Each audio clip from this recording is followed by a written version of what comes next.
మరణించాడు నీనా పాప క్షమాపణకే మరణించాడు మరణించాడు నీనా పాప క్షమాపణకే ఎవరో తెలుసా యేసయ్యా చెబుతా నేడు వినవయ్యా ఎడచెవి కేటక ధరపడి వాచి రక్షణ పొందయ్యా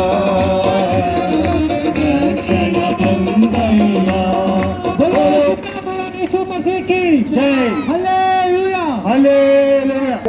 ఆయన గురించి మేము ఎందుకు ప్రకటిస్తున్నాం, మీరెందుకు వినాలి అంటే ఆయన మనము ఏ ఒక్కరము కూడా వీళ్ళరా నశించుకోవడం దేవునికి ఇష్టం లేదు. కనుక దేవుడు తన కుమారుడైన యేసుక్రీస్తు వారిని 2025 సంవత్సరాల క్రితం ఈ లోకానికి పంపించున్నాడు. ఎందుకనంటే మనందరం కూడా పాపులమై ఉన్నాం. వీళ్ళరా మానవుడు జన్మతః పాపి కర్మతః పాపి. అయితే ఒక గొప్ప మహారాజు కూడా అంటున్నాడు, నేను పాపములో పుట్టినవాడును, నా తల్లి నన్ను పాపములోనే గర్భము ధరించింది అని. అవును, ఏ భేదము లేదు, అందరూ పాపం చేసి దేవుడు మరి మహిమను పొందలేకపోతున్నామని దేవుని వాక్యం సెలవిస్తూ ఉంది. వీడరా మరి చిన్న పెద్ద అని తేడా లేదు, ఈ దేశం ఆ దేశం అని, ఆ ఊరు ఈ ఊరు అని ఏ భేదం లేదు. కానీ వీడరా ప్రతి మానవుడు కూడా మరి జన్మ పాప ఉన్నాడు, కర్మ పాప ఉన్నాడు. అయితే మన పాపం నుండి మనం విడిపించబడాలని, మన పాపం నుండి మనం రక్షించబడాలని, మన పాపం నుంచి మనము వీడర దేవుని నీతి ఎగినట్లుగా మరి చేయడానికే ప్రభు అయిన యేసుక్రీస్తు వారు ఈ లోకానికి దిగి వచ్చి ఉన్నారు. ఆయన ఎందుకు వచ్చినాడంటే తన ప్రజలను వారి పాపం నుండి ఆయనే రక్షించునని దేవుని వాక్యం సెలవిస్తుంది. యేసుక్రీస్తు ఈ లోకానికి ఎందుకు వచ్చాడంటే మనందరి పాపముల నిమిత్తము, పిల్లరా మనందరి పాపం నిమిత్తము మనందరి కొరకు ఆయన బలిగా చేయబడ్డాడు, అర్పణగా చేయబడ్డాడు. మన కొరకు ఆయన అడ్డుకొయ్యి మీద నిలువు కొయ్యి మీద వేలాడదీయబడ్డాడు. ఆయన రక్తమంతా కూడా నీ కొరకు నా కొరకు కార్చి ఉన్నాడు. ఎందుకంటే యేసు రక్తము ప్రతి పాపము నుండి మనల్ని పవిత్రులుగా చేయాలని దేవుని వాక్యం సెలవిస్తుంది. పిల్లరా యేసు రక్తము అంటే అనేకమైన రక్తాలు ఉన్నాయి కనుక పిల్లరా ఆ పరిశుద్ధుని రక్తము, ఆ పాపం లేని యేసుక్రీస్తు రక్తము నీ పాపం నుంచి నా పాపం నుంచి మరి విమోచిస్తుంది, విడిపిస్తూ ఉంది. కనుక పిల్లరా దీని కొరకు మేము చేయనవసరం లేదు. ఏంటంటే మరి యేసు ప్రభువా నేను పాపిని, నా పాపాన్ని క్షమించండి అని చిన్న మాట మీరున్న స్థలంలోనే చెప్పగలిగినట్లయితే ఆయన ఎవరిని గద్దింపడు, పిల్లరా ఎవరిని త్రోసివేసేవాడు కాదు. ఎంత ఘోర పాపనైనా సరే ఆయన క్షమించే దేవుడు, ఎంత ఘోర పాపనైనా సరే ఆయన ప్రేమించి హక్కున చేర్చుకునేటువంటి దేవుడు.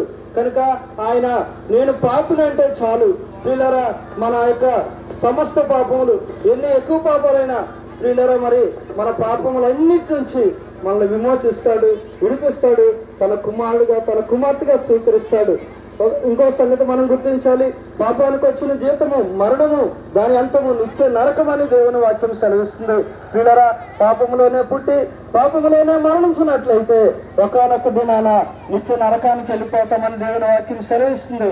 అందుకనే యేసుక్రీస్తు ప్రభువారు ఏ ఒక్కరూ నరకానికి వెళ్ళడం ఆయనకి ఇష్టం లేక ఆయన ఈ లోకానికి గొర్రె పిల్లగాను యజ్ఞ పశువుగా బలి పశువుగా ఈ లోకానికి వచ్చి తన రక్తం అంతా మన కొరకు చిందించున్నాడు. కనుక ఆ రక్తంలో మనం కడుక్కున్నట్టయితే పిల్లరా దేవుడు ఈ లోకం పుట్టించినప్పుడే మరి స్వర్గాన్ని కూడా పుట్టించాడు, స్వర్గాన్ని కూడా కలుగు చేశాడు, మోక్షాన్ని వైకుంఠాన్ని కలుగు చేస్తున్నాడు. కనుక ఆ యొక్క దేవుని రాజ్యానికి నిన్ను నన్ను వారసునిగా చేయాలని దేవుడు ఆశపడుతూ ఉన్నాడు. అందుకే ఈ సాయంకాలపు సమయంలో మీకు ఆ శుభవార్త తెలియచేయడానికే ఒకరోజు మీరు మరణమును తప్పించుకొని జీవములో ప్రవేశించాలని, నిత్య నరకాగ్ని గుండాన్ని తప్పించుకొని నిత్య రాజ్యంలో ప్రవేశించాలని ఈ వార్త మీకు తెలియజేయడానికి మేము వచ్చున్నాం.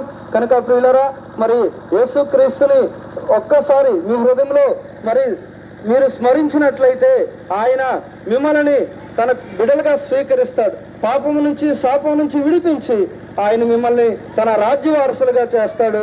దేవుడి మాటలు మనందరిలో దేవుడు దీవించి ఆశీర్వదించును గాక.